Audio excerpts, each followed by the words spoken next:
similar ways, wounded in similar ways. It sounds like something that a hippie would say, but the truth is we're wounded in similar ways. Hey guys, it's Joel, and I'm going to try and do a quick little podcast today because I haven't done one for a minute.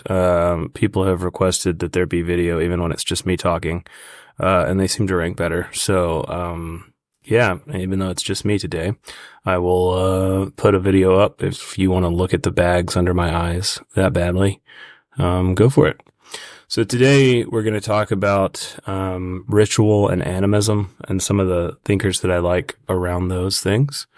One of the things that I think is sort of interesting, if you look at, and you can read about it in my upcoming novella in 2026. One of the things that I think is really interesting is, the way that psychotic experience sort of not informs, but gives us like secrets about how we think, gives us information about how we think. I mean, there's a huge, history in psychoanalytic practice, sometimes ethically, sometimes not so ethically, of people seeing psychotic experience as this way where people's ego is sort of turned off and they're able to just tell you about these deep archetypes and functions of consciousness. Like, Carl Jung famously was working with people who had schizophrenia, and he realized that they were telling him mythology from these really elaborate systems, some that had just been translated and were the cutting edge of academia at that time.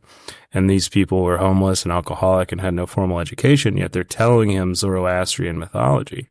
Well, how are you doing that if this is just something that somebody wrote down in the Bronze Age and then that was a single experience? Well, it isn't. There are perennial philosophies in how we think. And so not to go on too much about that, this again is about ritual and animism and some of the ways to think about those things. But I do think it is like relevant to go through, one, I guess I'll define that. So animism is this kind of belief that the world is alive. You see it in things like Japanese mythology. Like I just wrote an episode about, Miyazaki, if you like his anime, the guy who did, Spirited Away and, recently The Boy and the Heron. We have an article on that on the blog, but this idea that there are spirits in a rock and an animal and a plant, in the weather even, and that we're sort of just in conversation with these things, that I'm alive, but also the world is alive. That would be an animistic worldview. Slightly different from pantheism, which says there's like tons of gods, everywhere. I mean, that there's this like deep sort of, natural world and, all the systems that we inhabit are also alive. So you see in animism a lot of reverence for everything. Like they tend to be cultures that don't double down on like greed or exploitation or, killing the natural world, because you're respecting it as a living creature that you are in conversation with that has power over you. Ritual is a different thing. So ritual, I think, is, when you take a set of things, and it can be to enact, well, we do both at the same time. We're just fighting about the causation or the reality of it, right?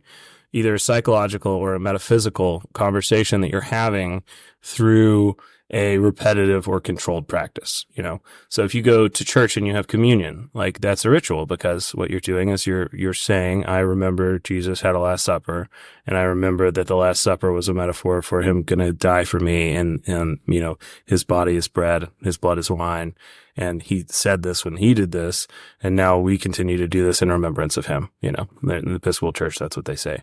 So that is a ritual where we are saying that this thing is connecting us to either psychological, or a metaphysical reality, or a little bit of both. And animism, one way to think about it is that you're taking your,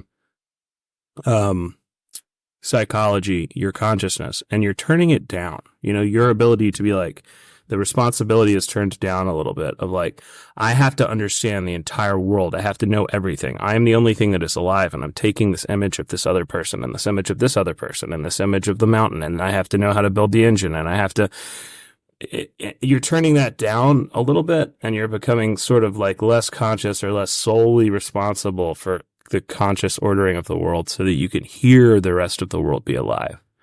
And you can somebody may be listening to this and they may be pagan or lean animistic and believe in these things as a literal force. Other people are going to understand that as a psychological or anthropological reality, but that's a way to think about it. I'm turning my consciousness down a little bit, my inner voice down a little bit so that I can hear the world speak, or I can hear the world be alive. Ritual, I think, is when you take these forces of the unconscious, these emotional realities in the brainstem, and you project them onto objects to do a reenactment of something, or to have power over something in this external way to later have it reflect this internal reality. So say I want to go do a spell, like I want to go down to the pagan store and I'm going to do a spell with some candles.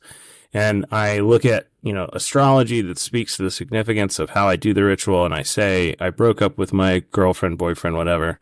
I'm very sad about it. I don't want to be sad anymore. And why am I sad? I'm sad because I'm missing this thing that is a part of me. And so I take a candle and I light it on fire.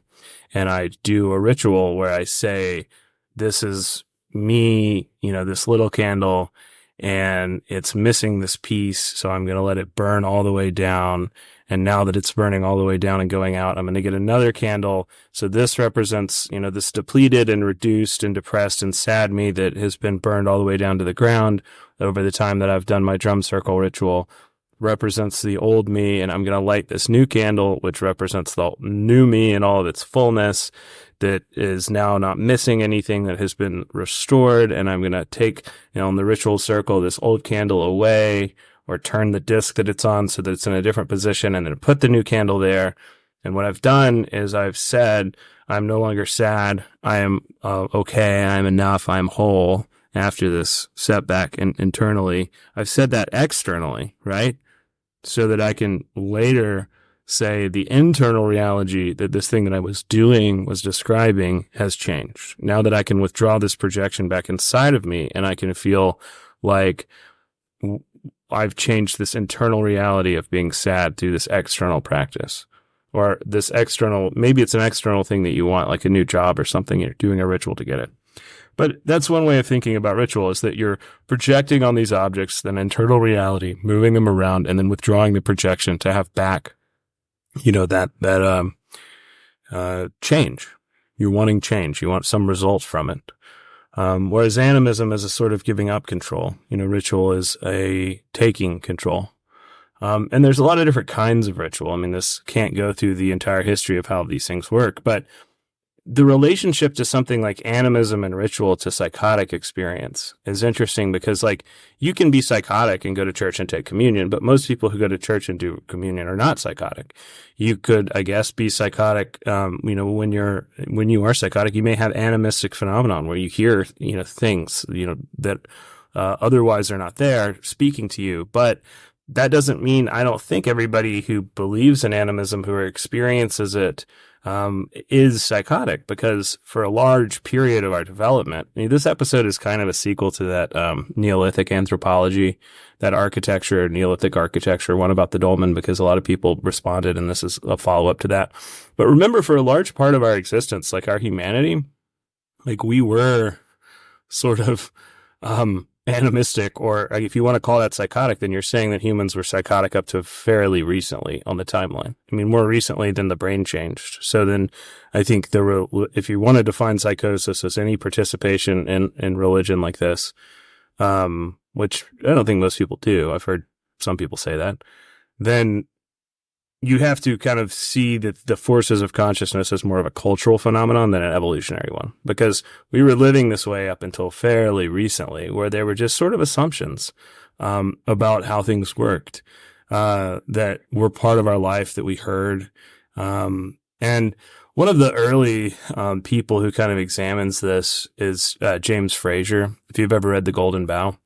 And James Frasier is a really early anthropologist who is going through these different ways of thinking and trying to figure out what it is that makes mythology of the ancient world and the modernist conception of gods and everything, what changed? Why do people think so differently now than they did?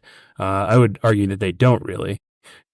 So, James Frasier writes The Golden Bough in, I think like 1890. And, it's controversial. It gets kind of more popular until the 20s, but it's this comparative study of mythology and religion that looks at these different patterns in religion and the way that people believe things. He's influenced by Tyner's work on animism.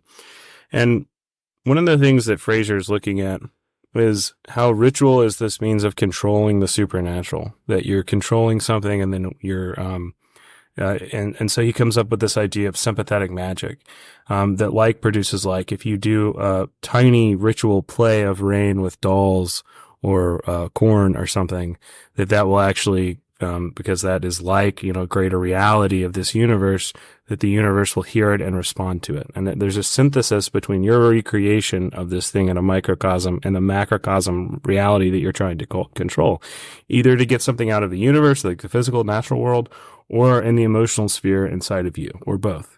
There's rituals, I think, where you're taking, the little thing and you're modeling a supernatural reality. And there's ones where you're modeling an internal reality of, I want to get over a breakup, or I want it to rain on my crops. Those are two different rituals. And then there are places, probably like something like communion, or most of the major religions, the things that endure become more broad, where you're doing both. You're talking about a psychological inner state in you, or a spiritual inner state in you, and a bigger state in the world. There's rituals that do one, the other, or both. And somebody who comes after Frasier, Julian Jaynes. Jaynes is one of those people who I think he's looking at something that is like an unavoidable reality, that you have to look at, but that also you're going to be describing that unavoidable perennial reality with a metaphor. And Jaynes's metaphor is probably not the most popular. It doesn't really work. So he, in 76, he publishes The Origin of Consciousness and the Breakdown of the Bicameral Mind, which is about bicameralism. And there's this idea that the reason that in Greek mythology, we heard gods and people just said, oh, the altar's speaking to me or whatever. The reason that existed is because we just had a mind that was evolutionary and biologically different, where the creative side of my mind was not cut off from the logical yet, biologically. And so it would just tell me information, and I would hear Poseidon talk to me when I was trying to get home to Ithaca, and I would just hear Athena tell me that I was going to win this war after I made an offering, at the Parthenon, or the Oracle of Delphi. Maybe, it wasn't so much the gas she was huffing. She was just hearing the voice of the god more. And he's saying that biologically we used to hear our ideas as physical realities, and that slowly the unconscious mind kind of separated and became something that we could ignore more, but it was still there. But we no longer heard it directly. And I mean, the book is interesting depending on how literally you want to read it. Jaynes dies feeling like he's not wrong, but he didn't really say what he wanted to say right. His perspective is definitely this reaction to behaviorism. Like all the behaviorists, I think the line that he says is that they solve the problem of consciousness by ignoring it. That you can say that you've solved how cognition and the inner monologue works if you only study behavior and reduce everything down to empiricism, which it's funny because that is the study of behavior and the study of, I think, cognition are related but separate sciences.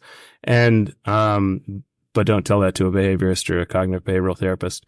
So what Jaynes is doing is trying to explain why animism and ritual went away, or we have a different relationship to it. And he's trying to ground that in an evolutionary change in the brain. But the problem is, it isn't an evolutionary change in the brain. It's not a biological change. It is a cultural change. Because these animistic states, these ritual states, they're much less common, but they are still possible, right? Like a ton of people have emailed me about how they want me to go to this ayahuasca cult that they do, or not cult in a bad way, but there's like a group, it's not just one of them. Multiple people have said like, oh, I like your podcast, whatever. I appreciate it. I'm not going to go do ayahuasca, but I would imagine that if I did, fly to the Amazon or whatever, that I could have a very animistic experience on this drug.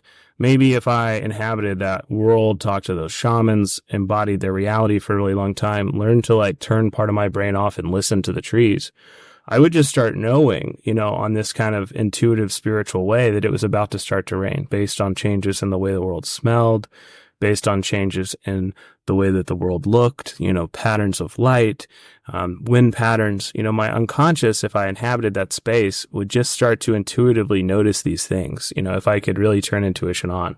And when you really turn it on a lot, there is, this unfiltered information where some of those things feel like a message or a knowing or a voice, which a lot of people are scared of, because that's also what psychosis is, right? Like psychosis is just knowing something without there being any evidence or ability to reality test. Your creative mind just comes up with something, but your ability to discern what's creativity created from me and what's an outer reality picked up on my senses is just gone.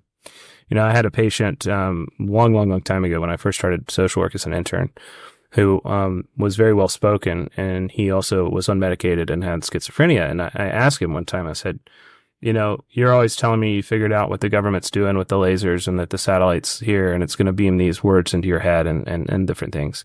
And you used to read a lot. You go to the library and there were books about gang stalking or books other people write about these things, and you would learn from that. And then you stopped doing that when your car quit working. And then you used to have internet. So you get on your phone and you'd get on these forums and people talk about how they were persecuted, and you would figure things out that way. But you've just kind of been in your house alone for a year. You haven't gotten on the internet because you hadn't had it. You hadn't gone out to get these things. So how are you figuring this out? Just alone in your house. You're talking about satellites in space. And he told me something that is the best description of a delusion, I think, phenomenologically you're ever going to get, which was, you get that feeling where you're wondering if something is true, and you start wondering if it's true or not, but then you just know that it is.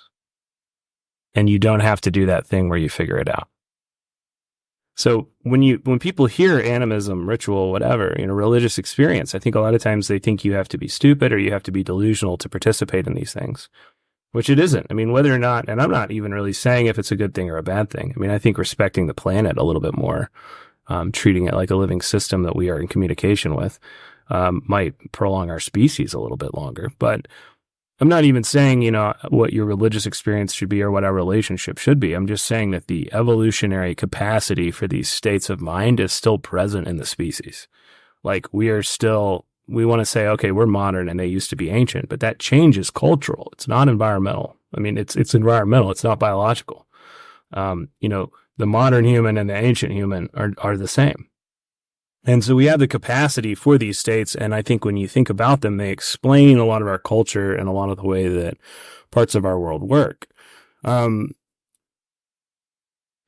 a huge meta-analysis that I used when I wrote The Spider in the Buttered House, which is like a novella that I had published. It's supposed to come out this summer, but it's actually coming out next summer now. The publisher wanted to wait. So when I was writing that, there's this huge meta-analysis of like all of these studies on psychosis that the government had commissioned going back forever, or it was paid for some, probably NIS or something. I don't remember.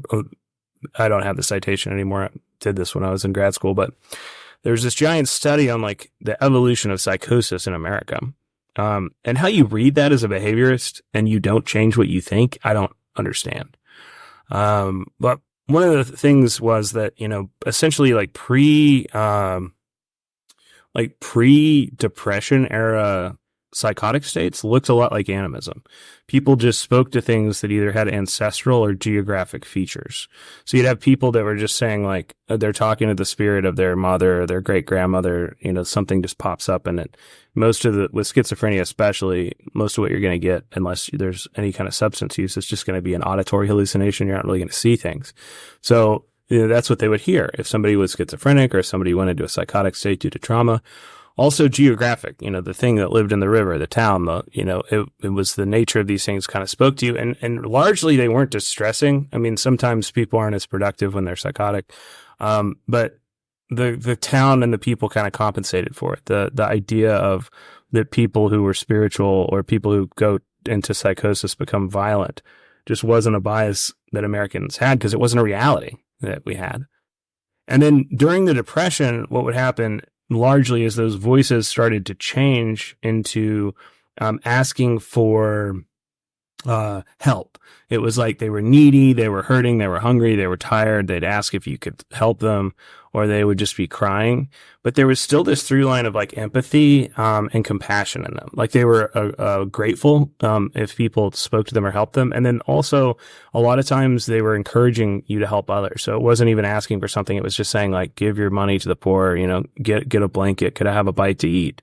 Can you help me? And also I'll help someone else when I'm back on my feet. It was just this sort of reflective cultural trauma of people had nothing, but in the Depression, a lot of them weren't hopeless. Like they still felt like they would pull through this, that the state of the Great Depression was not the way that the world was going to be forever, even though it changed it a lot. As you lose that greater hope, I'm not going to go through like the Vietnam War and, there's a lot of other cultural studies that you could cite here, not about psychosis, but there's a lot of things that start to happen post like 1960 where people don't think the world will go back to being as good as it was.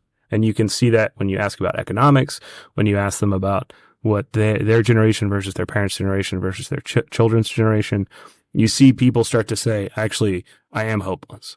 You don't see that in the Depression. Even though they have nothing, they're spread lines, they feel like the ship will right itself.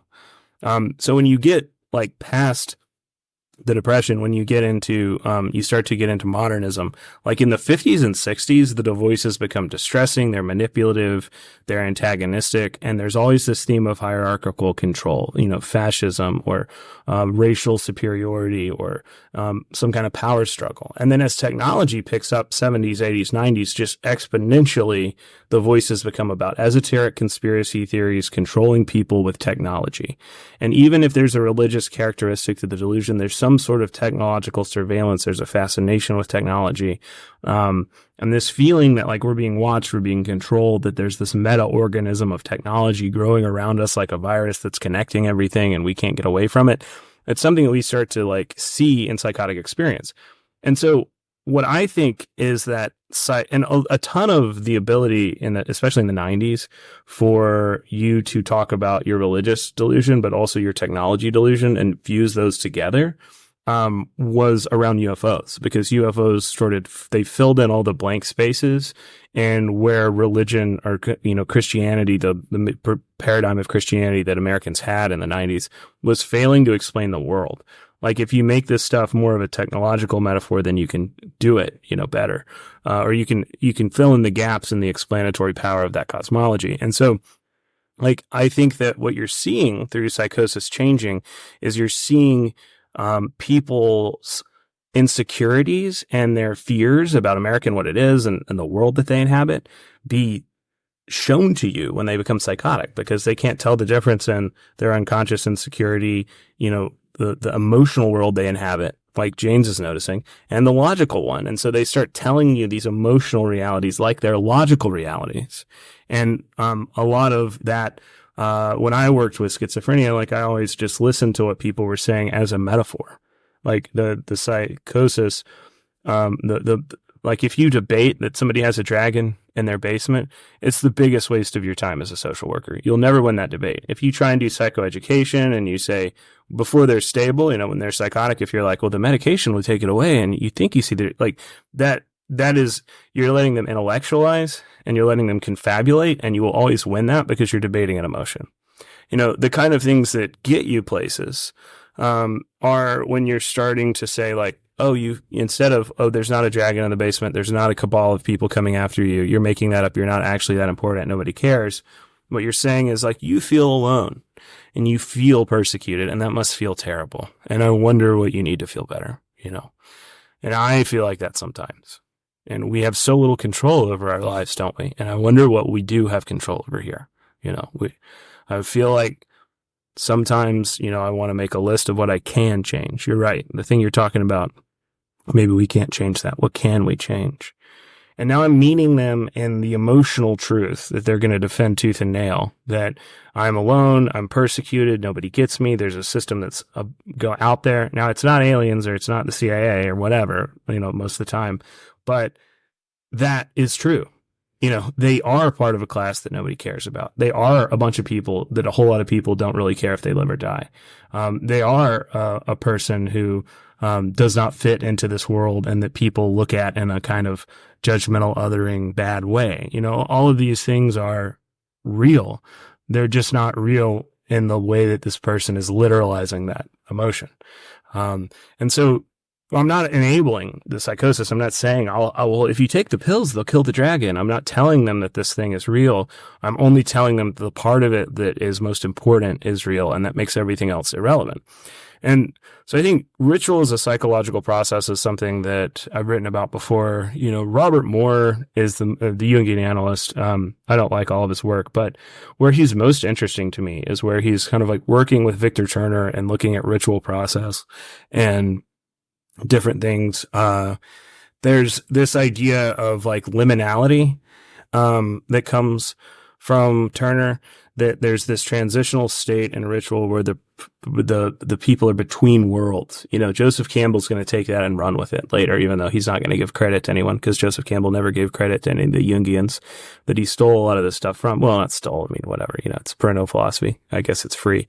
But he was directly influenced by them, or he was put in touch with these ideas through them.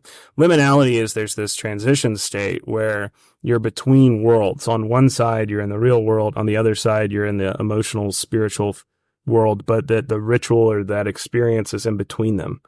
That, when I go into the dolmen, when I go into the cave, when I see these paintings, when they read this list of names, I'm not just myself right now. I'm also all of my ancestors that have gone through this when they were my age, long before I was born. And I'm also the entire future of my clan and all of the people that will come after me. And I am uniting both the present and the past by being here in this liminal moment.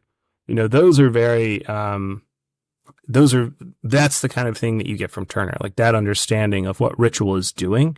Comparative religion evolved, I think, pretty well with psychology to understand the subconscious. And, you got people like Eddie Murcha saying kind of interesting things, but the idea of like what ritual was actually doing as a psychological thing, not just as a cosmological reflection. I think Turner gets that it isn't just a recreation of, a sympathetic magic. It's you actually trying to pull together two parts of the mind that don't want to go together and sitting through the tension of that opposite or the paradox of those opposites, in the same way that a lot of psychologists are describing. Adler says compensation. Jung says the shadow, Freud makes it very sexual and says the id, but they're really saying that there's two opposing forces in the biggest parts of our phenomenological conscious identity as humans. So I got to get my kid from school in just a minute.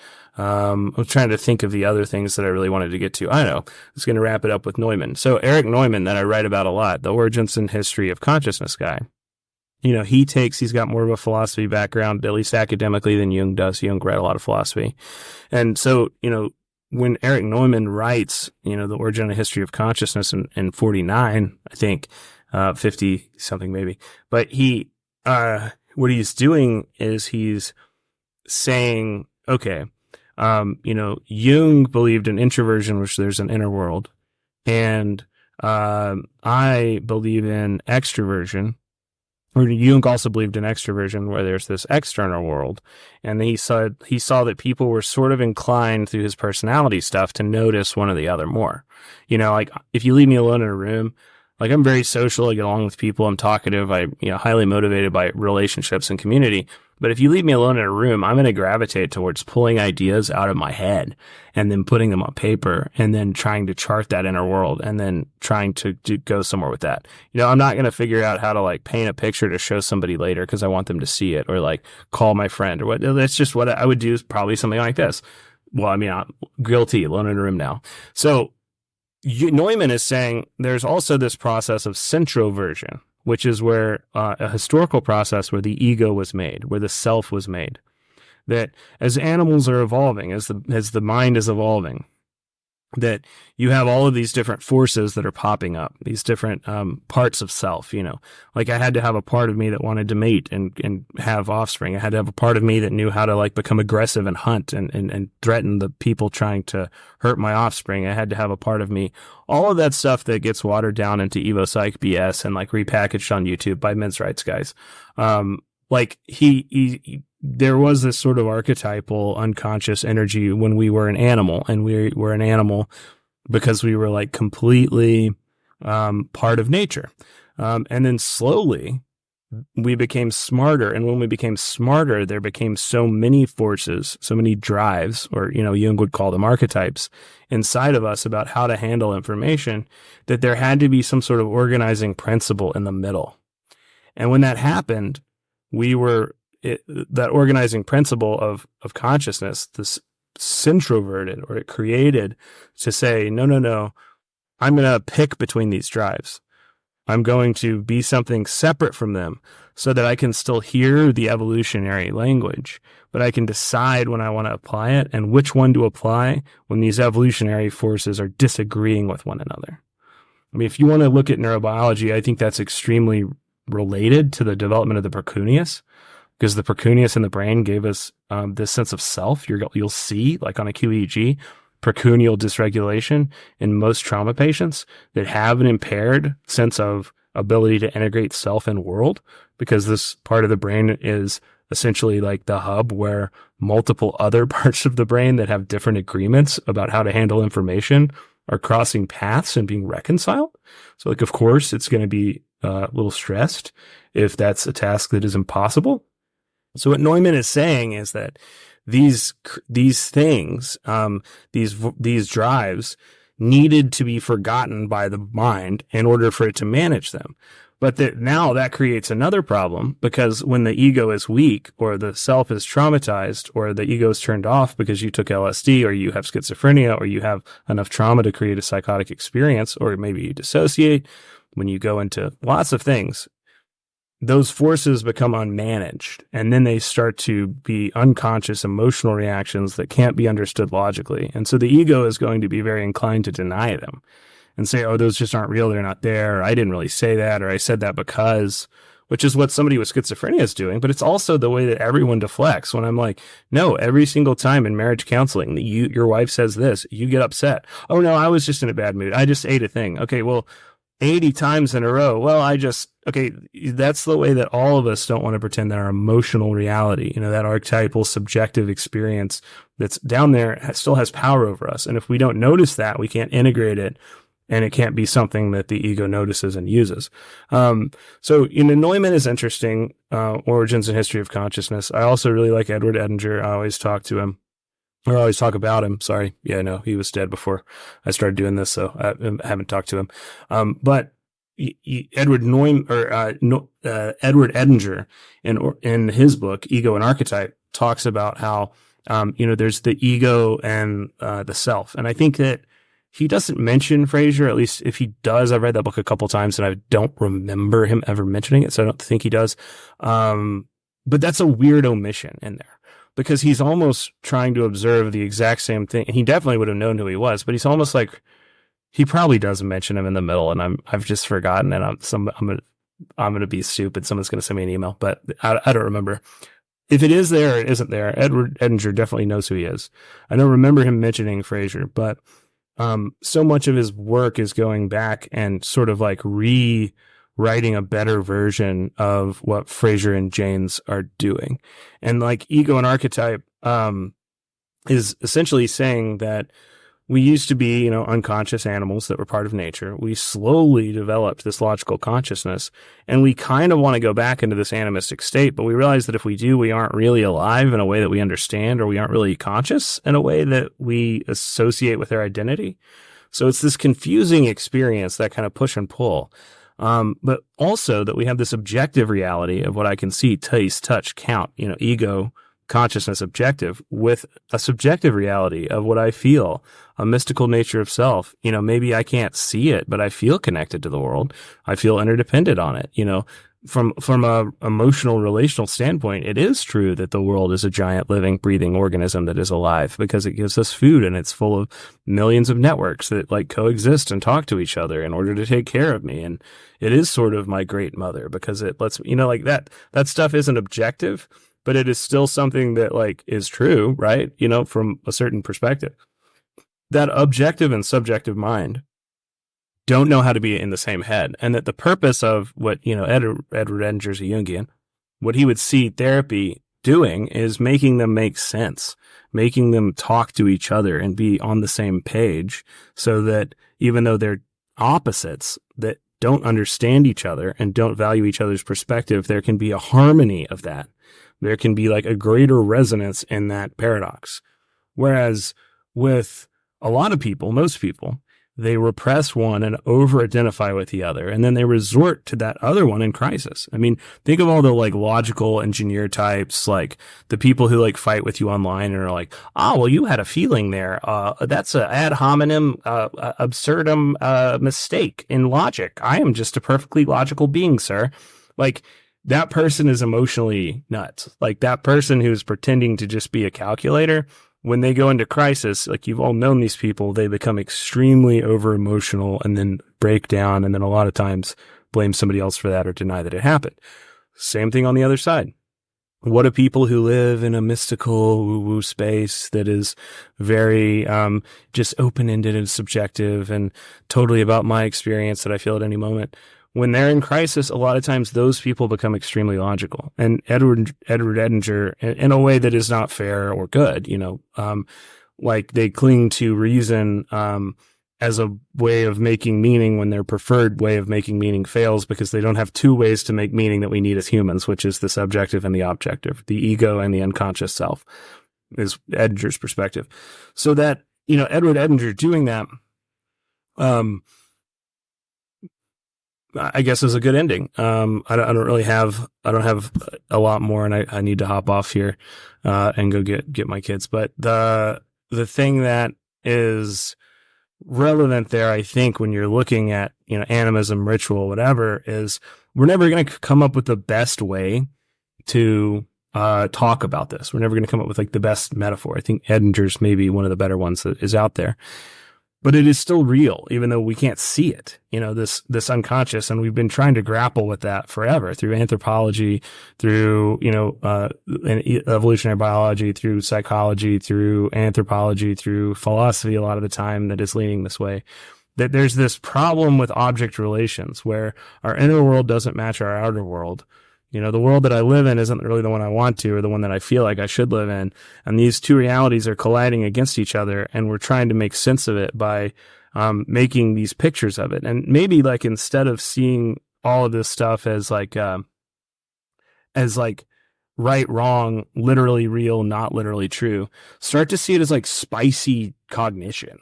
It's where cognition gets weird because the mirror is reflecting the other mirror so much that like, yeah, the moon and the stars move around in the sky, but then Stonehenge also is able to capture and reflect predict the way that the stars are going to move in the sky. We have a calendar built around Stonehenge, but then when I stand in this role, even when it's not this day, I'm still in the position of, where the moon is during March. So I'm saying that I want the harvest to be good later on, like a model within a model within a model, a synecdoche. When you have like things that are reflecting indefinitely that I make a representation of my own emotion with art, and now other people can see it and other people are looking at my internal emotional world in this external world. All of that art, mythology, the development of our relationship between the unconscious and subconscious, unconscious and conscious mind. I think that magic is in there in a way where what you're seeing is like cognition get weird, like the brain reflect itself through metaphor in a way that like it can't quite understand, but it's sort of designed to do because that is like this greater resonance that helps resolve issues. And there's not a way to put that well. I mean, I'm certainly not putting that well right now, trying to summarize these things. But the point of that is that it's inevitable. And so we sort of have to reflect on it a little bit or learn how to deal with it. And when we do, you start to see I think religion and conspiracy theory and artistic practice and a lot of those things in a more gentle one, but also like more nuanced way. And then two, we see a ton of the people that are fighting about politics or are fighting about religion or are fighting about, you know, am I the victim? Do I get to be the victim or are you the victim? Is victimhood real? You know, all of these things where they're trying to do this in this emotional way, but it really isn't about emotion. Like it's about their inability to, or in a logical way, when it really is about emotion, that we have this dual nature of logic, intellect, objective nature, and subjective, you know, subcortical. Yeah. And there's trauma and there's intuition and there's all this stuff down there in the brainstem too. You know, voices of self that both want to be heard. And what civilization, our modern civilization did was turn a lot of the subjective parts of self off, or at least devalue them, you know, feel like they weren't as useful.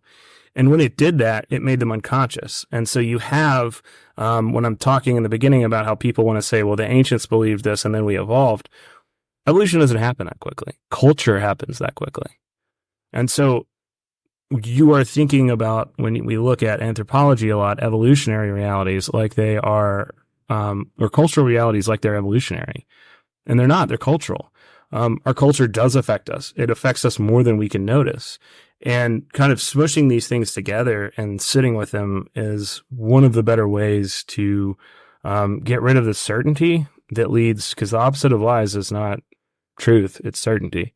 The certainty that makes the worst kind of anthropology, the worst kind of philosophy, the worst kind of psychotherapy. I think that psychotherapists need to be trained a little bit in anthropology, maybe a little bit in philosophy, depending on how you think, in order to be able to help other people sit with these realities, because we have to be able to help who walks in. Who walks in the room is different from who we are. And we are all creatures that are 100 million years old. You know, we are all have been on this journey for a long time, can partially understand it in our life, but we're still in communion with the way that we evolve, whether we want to think about that or not, we are. And, you know, again, you know, I'm a psychotherapist, not a priest. I'm not, if you want to take these things literally and interact with them and that's helpful for you, do it. If you want to take these things, as, you know, evolutionary scientific material realities, that's fine too. I mean, the result is the same, which is that we understand. And not necessarily understand where it comes from, but understand how they affect us. So my point isn't to argue for what's real, essentially. My point is to argue that if you don't acknowledge these things, I'm not telling you where they come from. I'm telling you what will be real is that we mishandled these forces in our culture and in our therapy and our recovery. So, yep. Hope that is a fun, concise episode.